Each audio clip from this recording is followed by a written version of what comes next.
यह कहानी एक छोटे से गांव के लड़के राहुल की है।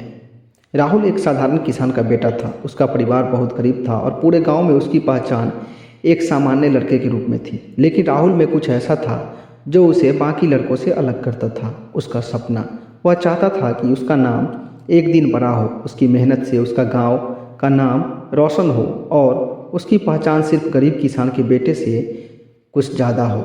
गांव में लोग कहते थे, राहुल तुम क्या करोगे, तुम्हारे पास तो कोई साधन भी नहीं है, कोई मौका भी नहीं है। लेकिन राहुल को इन बातों से फर्क नहीं पड़ता था। वह जानता था कि अगर वह मेहनत करेगा और कभी हार नहीं मानेगा तो कोई भी सपना सच हो सकता है। एक दिन गांव के एक पुराने और बुद्धिमान व्यक्ति बाबा ने राहुल से कहा, तुम्हारे भीतर एक विशेष ताकत है, लेकिन तुम्हें इसे पहचानना होगा। अगर तुम जीवन में कुछ बड़ा चाहते हो तो तुम्हें अंधेरे से गुजरना होगा। अंधेरे से डरना नहीं होगा, क्योंकि वही अंधेरा तुम्हारी मंजिल की ओर तुम्हें ले जाएगा। राहुल ने बाबा की बातों को सीरियसली ले लिया। एक रात जब पूरा गांव सो रहा था तो राहुल ने फैसला किया कि वह अपने सपने को पूरा करने के लिए एक लंबी यात्रा पर निकलेगा। वह जानता था कि यह रास्ता आसान नहीं है, लेकिन उसने अपने मन में ठान लिया था कि कोई भी कठिनाई उसे रोक नहीं पाएगी। राहुल ने अपने सफ़र की शुरुआत की। वह अकेला था, बिना किसी मदद के, लेकिन उसके भीतर विश्वास और उम्मीद की एक लहर थी। यात्रा के पहले ही दिन उसे पहाड़ों से गुजरना पड़ा, जहाँ रास्ते में कोई राह नहीं थी।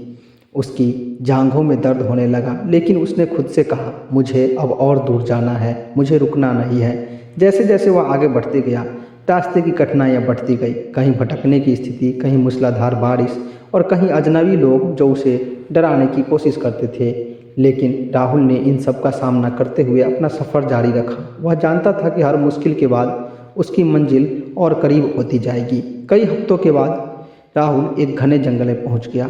जंगल घना और ख़तरनाक था। हर तरफ से डरावनी आवाज़ें आ रही थी, लेकिन राहुल ने डर को काबू करते हुए जंगल के बीच से गुजरना शुरू किया। एक रात जब वह जंगल में सोने के लिए रुका, उसे अचानक से कुछ हलचल सुनाई दी। उसने धीरे से अपनी आंखें खोली और देखा कि एक बड़ा तेंदुआ उसके पास आ रहा था। राहुल का दिल तेजी से धड़कने लगा, लेकिन उसने खुद को शांत किया और तेंदुए का सामना किया। उसकी आंखों में साहस था और तेंदुआ चुपचाप लौट गया। राहुल की समझ में आ गया कि अगर उसके भीतर आत्मविश्वास और साहस है तो कोई भी डर उसे डरा नहीं सकता।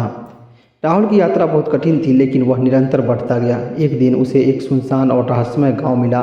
गांव में कुछ लोग रहते थे, लेकिन वे किसी से बातचीत नहीं करते थे। राहुल ने कुछ दिनों तक गांव में रहने का निर्णय लिया। यहाँ के लोग उसे देखकर चुपचाप अपना काम करते थे और राहुल ने धीरे धीरे उन लोगों से बातें करना शुरू किया।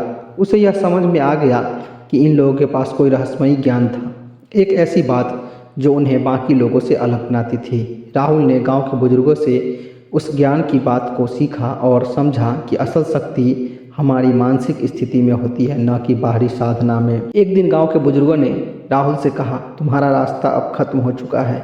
तुम जो ढूंढ रहे थे वह तुम पा चुके हो। असली खजाना तुमने खुद में पाया है। तुम्हारा विश्वास, तुम्हारी मानसिक ताकत ही तुम्हारा असली खजाना है। राहुल ने इस बात को सीखा और उसी दिन वापस अपने गाँव लौट आया। अब उसका आत्मविश्वास और उसकी सोच पहले से कहीं ज़्यादा मजबूत थी। गांव लौटने पर उसने अपनी ज़मीन पर काम करना शुरू किया, लेकिन अब वह अपने पुराने तरीके से नहीं बल्कि नए तरीक़ों से काम करता था। उसने गांव वालों को भी सिखाया कि असल खजाना किसी ज़मीन में नहीं बल्कि हमारे विश्वास और हमारी मेहनत में है। समय के साथ राहुल ने अपनी मेहनत और दूरदर्शिता से गांव के विकास में अहम भूमिका निभाई। अब उसके गांव में खुशहाली थी और वह खुद भी एक सफल व्यक्ति बन चुका था। लोग उसे आदर्श मानने लगे थे और उसकी कहानी हर किसी के लिए प्रेरणा बन गई थी। इस कहानी से हमें ये सीख मिलती है कि जीवन में कठिनाइयाँ और अंधेरे हमें केवल यह सिखाने के लिए आते हैं कि हमारे भीतर कितनी ताकत छिपी हुई है। अगर हम खुद पर विश्वास रखें और कभी हार न माने तो हम अपने सबसे बड़े खजाने तक पहुंच सकते हैं, जो कि हमारी मानसिक ताकत, संघर्ष और आत्मविश्वास से आता है। धन्यवाद।